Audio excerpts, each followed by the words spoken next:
Welcome to Buying and Beyond, the buying podcast that aims to entertain and inspire. We're Kate and Linz, and together we have over 30 years' experience in retail, including Accessorise and M&S to name a few high street names. We've been through the highs and the lows, the ups and the downs of fashion retail buying and beyond, and we really want to share this with you. This is a safe space for us to share our stories, tips and advice, and we have some friends joining us along the way to give us their thoughts and opinions too. We hope this podcast will help anyone looking to get into the industry, as well as those already enjoying the wild world of retail buying, as many of these stories will hopefully feel very relatable. So grab your drink of choice, sit back and have a giggle with us.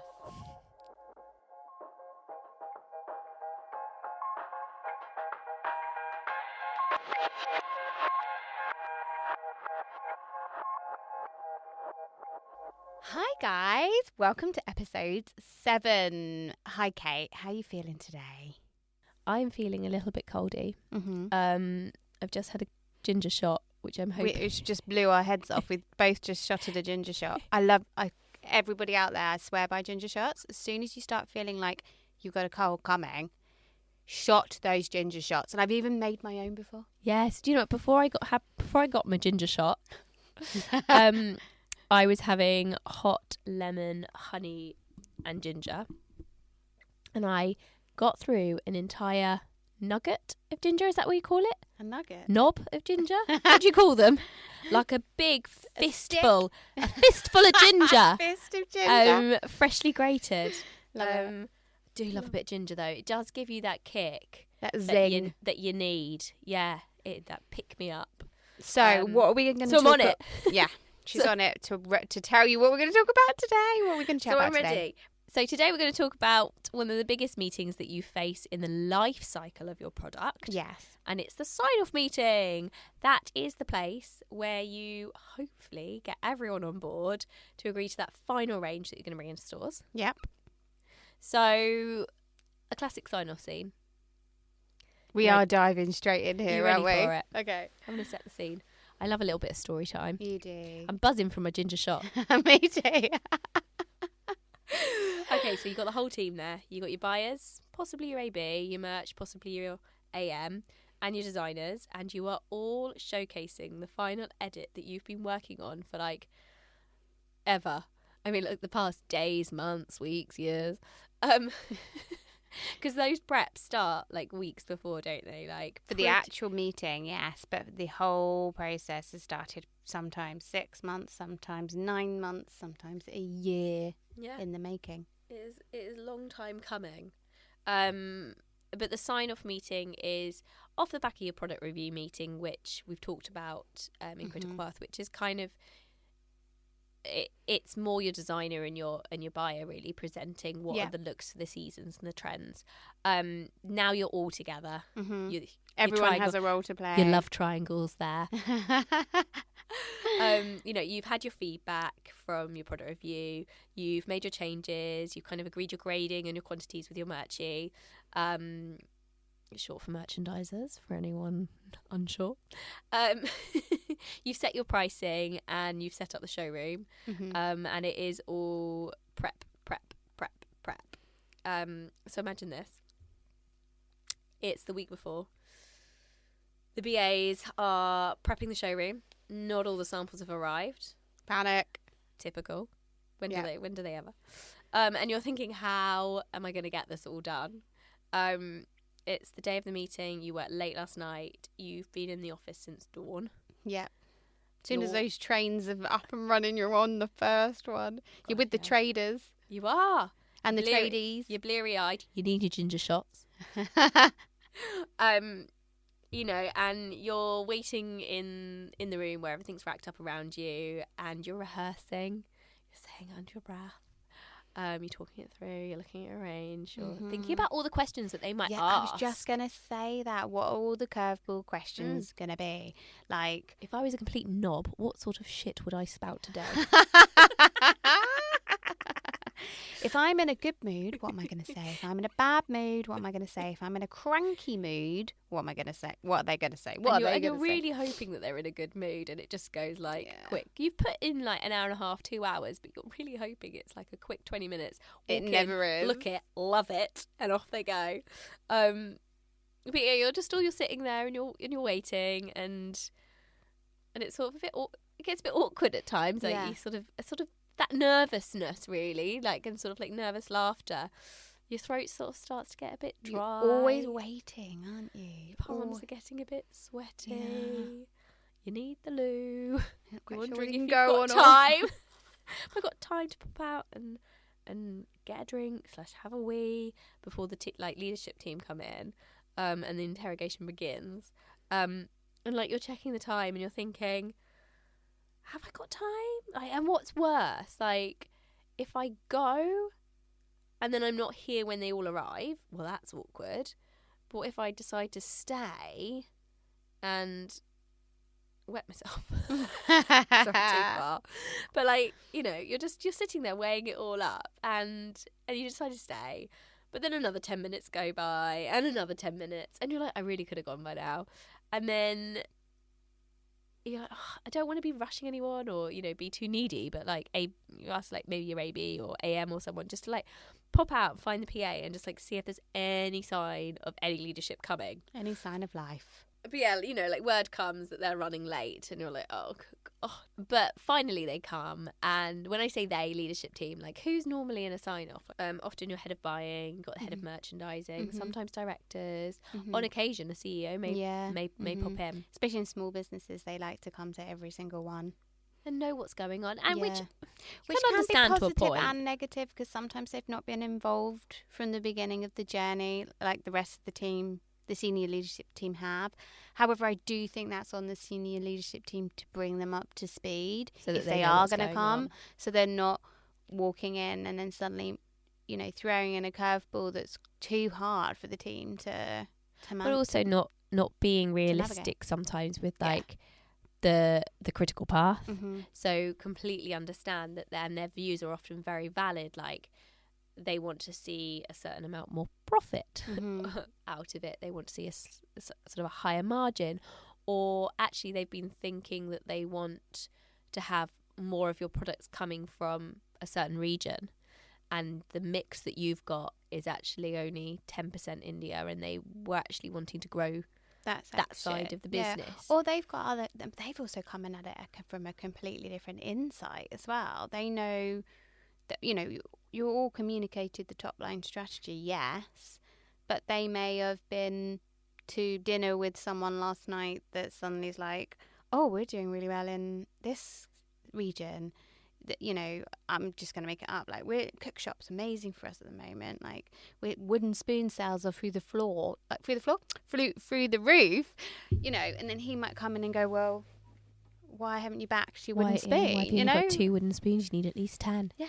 Yeah. So, I mean, I think that it's great to be challenged. I really do. And they're valid points. Really good. And it's great to have a CEO in there, because they're CEO for a reason. They've got there because they've managed to make a success of lots of various different businesses. They've got so much experience, and I welcome a CEO coming to my sign off.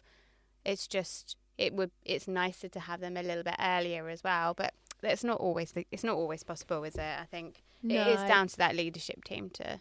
But it can be frustrating at that point when often your critical path can be really tight, and we've talked about this, but you want to make sure that you're working as close to the line as you can, so that you are as current and on trend and topic as possible, but also that then doesn't give you any buffer. Yeah.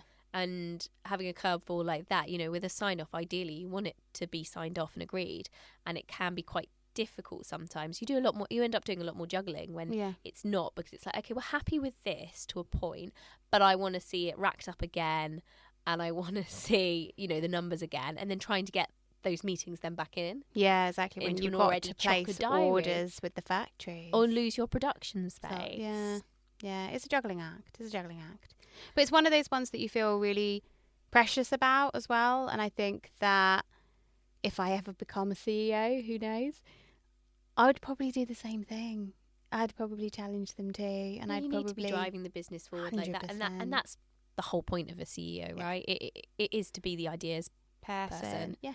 And to have like much more of a kind of a wider view on everything. You're overseeing absolutely everything. Whereas when you're you're buying, you're very passionate about your range because you're very like channeled in your category. Yeah, you're blinkered in a way. You know, that is your sole focus.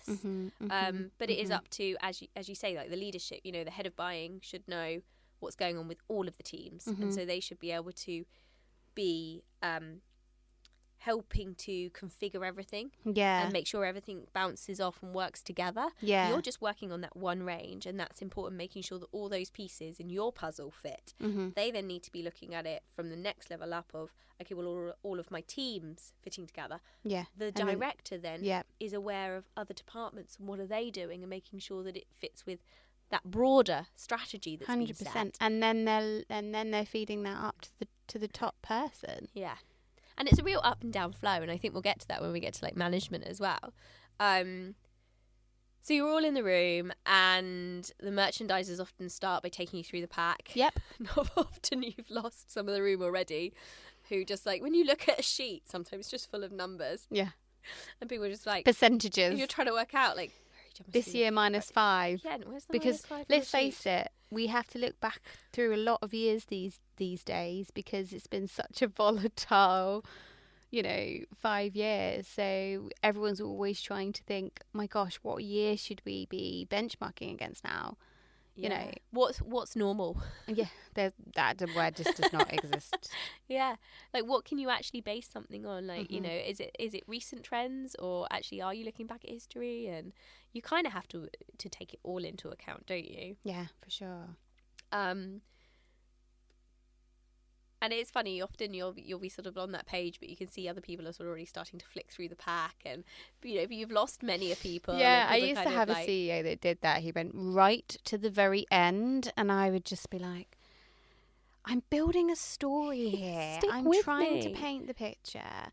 If you jump straight to the very end and then ask me a question at the very end that I will recover in the story. But, just wait. Some people just get impatient, don't they? And sometimes you should take it as a compliment, really, because they're like, oh, this is great.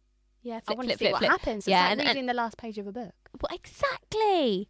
Which is a real spoiler, to be honest. But also, if, as you say, if they're confident, they're happy, they're flipping through, yep, okay. Yeah, summarise this. And often, I guess it's that thing of like flexing the way that you communicate. Often with a more senior level, they do just want to see a snapshot. They do just want the bullet points. Yeah, they do. And they don't especially if they're quite established and they know you and they understand you and they trust you. I think where you really need to get into the devil of the detail is when someone's new. Or you've had a complete strategy change, and then that's where they really need to get to grips and understand where we're going with this. Talking of where we're going with this, should we get back to the scene? Get back to the scene, okay. Scene of the well, we'll move along a little bit, because merchandising is, really, this is their moment. They're on their centre stage and they're enjoying going through their pack, but 2 hours have now passed. And we're still talking about year-on-year percentages and margin growth and how much more we could have got out of those smaller stores, and whether the mix of wooden spoons is right. Yeah. To silicone spoons. But yeah, you're almost at the end of a sign-off. You've been going through, so you've gone through the pack, and then often you're talking everybody through the actual range, where things are sitting, how much things are being price pointed at, and questions are constantly flowing. You have to be quick on your toes. It definitely feels like you're taking the stage. Yeah. In most sign-offs that I've been in, you'll have majority of people sat around a table, sat with the packs. You do the numbers, and then buyers, you're up. Yep. You're on the stage and you're presenting, and you're along the wall or the rail around the room. I know, I feel like a right Del Boy sometimes. I'm like, so I've got this range of, Or you're like dancing about a bit. Yeah, exactly. And, my glamorous Look how assistant. It flows. This number up here, she's lovely. She's got a lovely floaty skirt. Or this cushion looks good on this side and on the back. and you have you've got everybody's attention, which is great, but sometimes you're jumping and the people are, how much is that? And okay, you've got to have a lot of facts. How many stores is it going to? And you've got to retain a lot of knowledge. I also end up saying the same thing a lot, I find. So I'm like, and this is really lovely. And this is really lovely. And it grates on you, doesn't it? And you're like, oh my God, I need to think of a new word. Saying it's lovely. Yeah. And also you don't really need to, right? You don't need to say those words, but you do. It's a bit like saying lovely, lovely.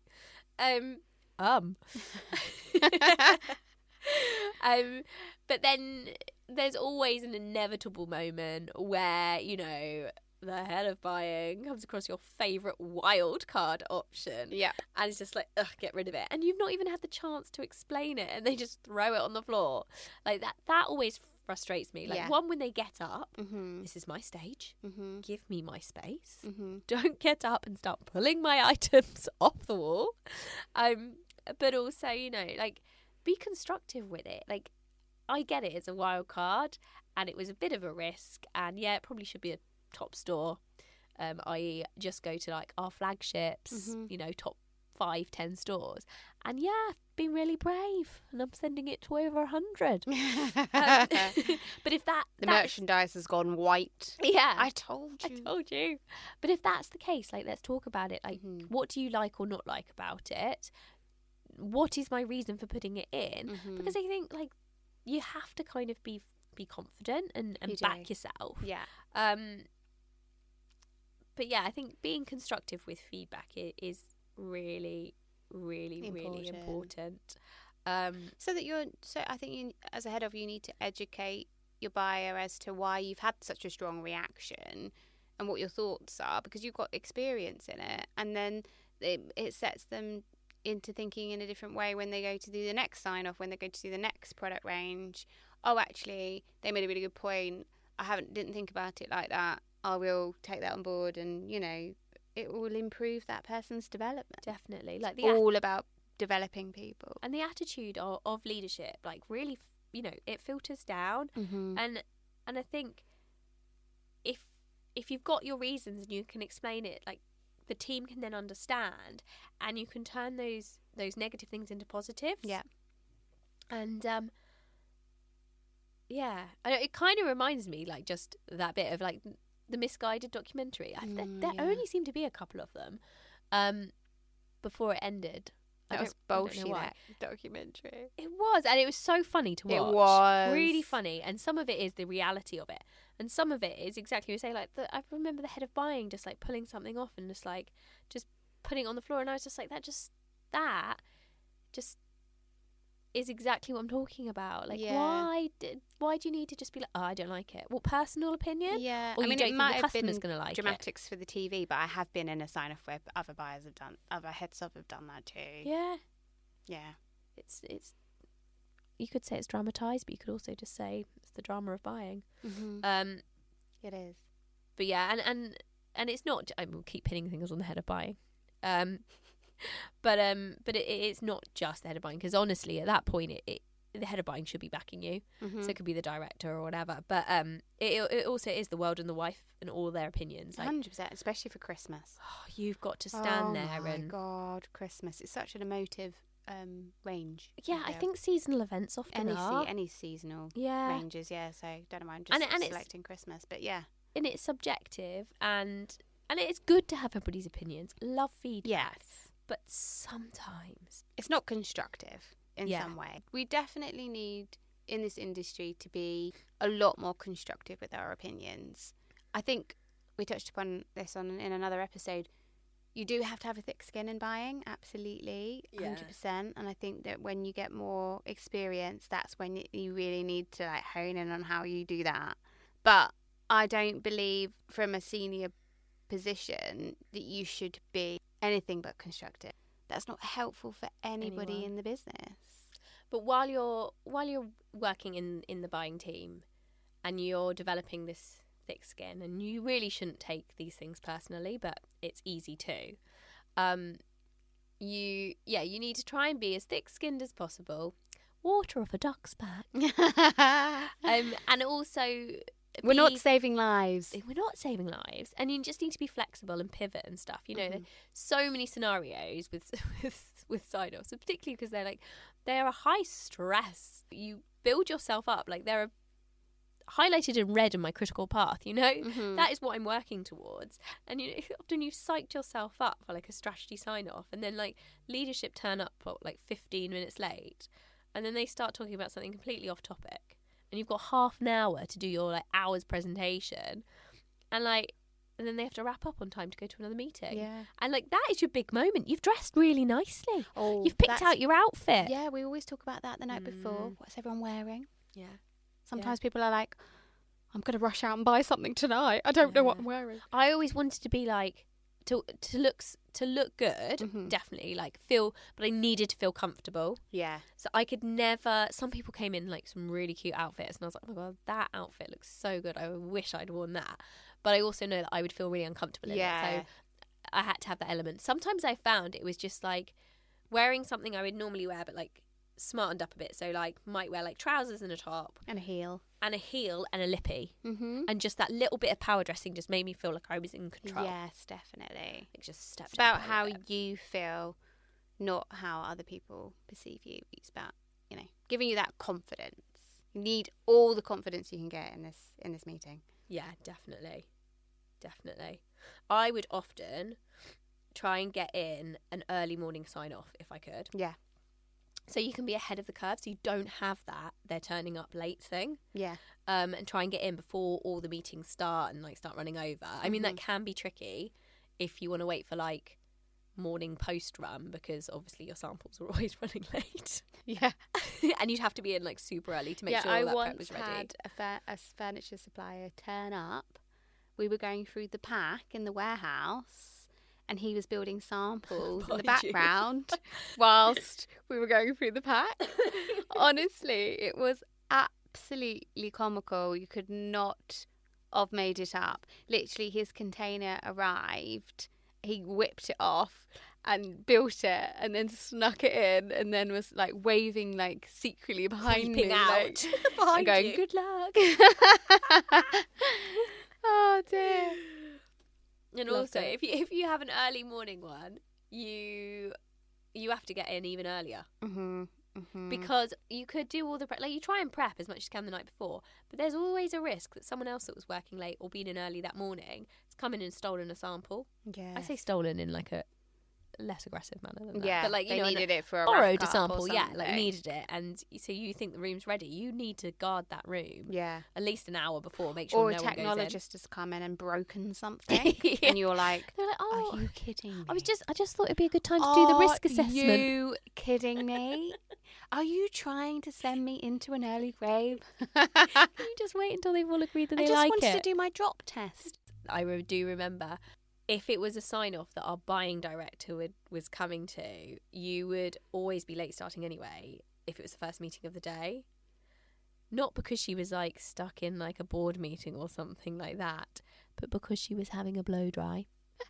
Like you'd be sitting there waiting, you'd try to look your best. She's getting a bouncy blow done. She's getting a bouncy blow. You've been like trying to look your best after weeks of prep and like late nights, and you've got bags under your eyes. You've been like face full of makeup trying to cover it all up, and she sachets in looking all glam, and you're just like so jealous. And it's just like, but you just want to be her though. Like I remember it being like kind of inspiring at the same time. Like it gave me a bit of drive and motivation to climb the ladder. Like I was like, oh, to be late because I'm having a blow dry.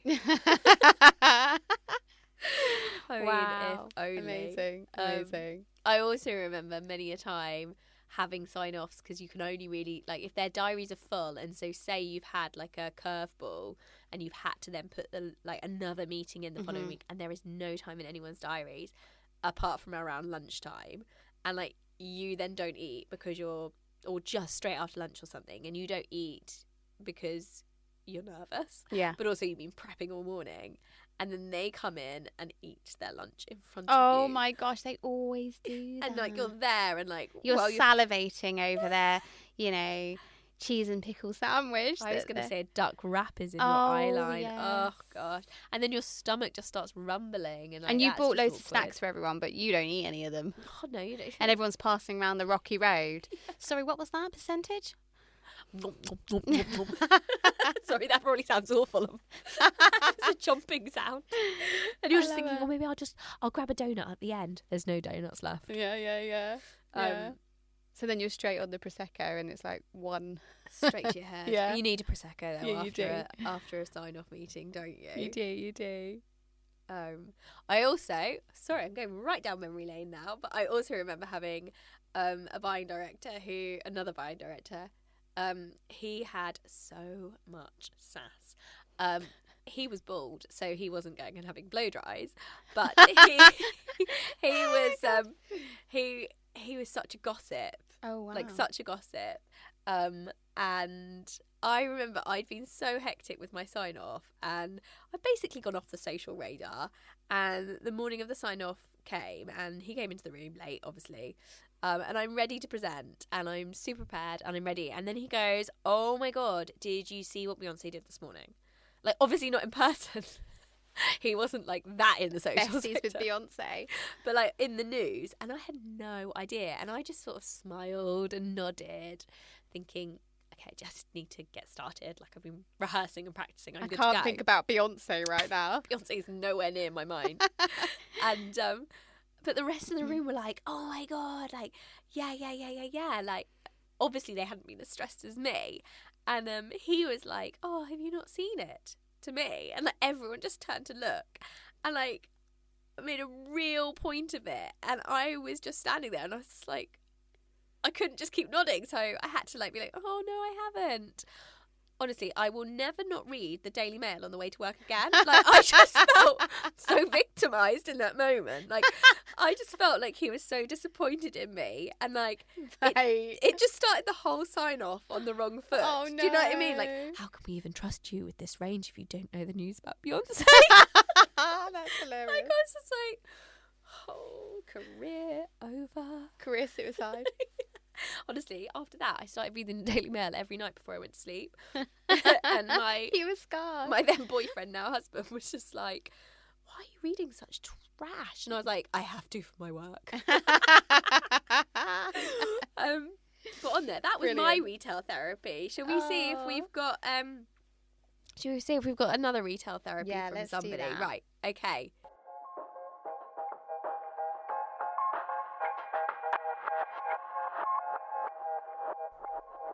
Here we go. Over to you. Right. Let's have a look. What do we have here today? Okay.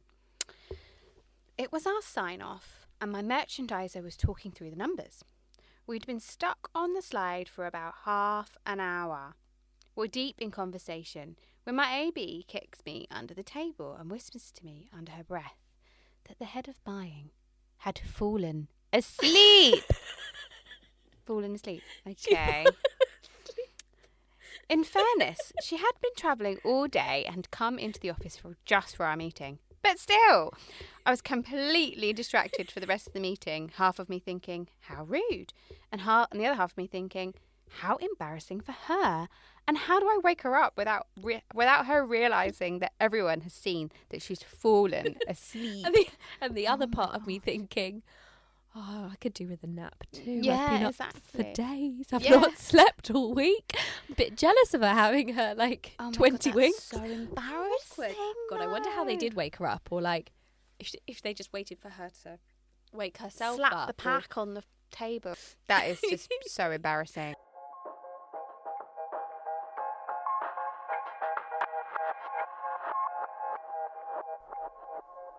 Well, on that note, shall we sign this one off? Let's sign this one off. So, top tips for a successful sign-off. Number 1, confidence in presenting. This is your show, and keep it calm when questioned, even when you don't know the answers. Number 2, ask for constructive feedback. Don't be afraid to ask why. Number 3, fight for the products you believe in. They will respect you for standing up for the range you've pulled together. But don't fight too hard, as the final decision is theirs, and ultimately they are accountable. There's a fine line, isn't there? So thanks for listening. We hope you've laughed as much as we have. I feel like I've laughed quite a lot yeah, of that. we do. And I don't think that sign-offs generally are a laughing matter. No, God, no. But I think it's good to But bring... that trip down memory lane has been quite hilarious. I think it's good to bring some lightheartedness to an otherwise quite serious meeting. Yes, definitely. So head to our website, buyingandbeyond.com, for more tips on sign-offs and presentations. We'll see you next week. See you next week.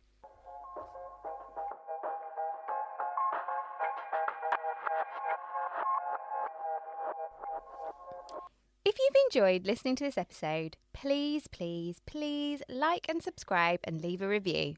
And if you already have, thank you, thank you, thank you.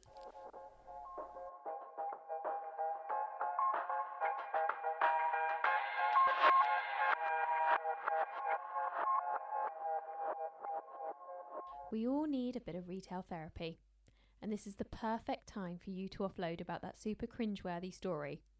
We would love to hear from you all, your funny stories and experiences, or even any dilemmas. And maybe we can help, or at least find someone who can. And don't worry, we will keep these anonymous and remove any names and brands. We would also love to hear from you on any topics you would like us to talk about. Please send all of these into buyingandbeyond@gmail.com or drop us a DM via our Instagram page @buyingandbeyond.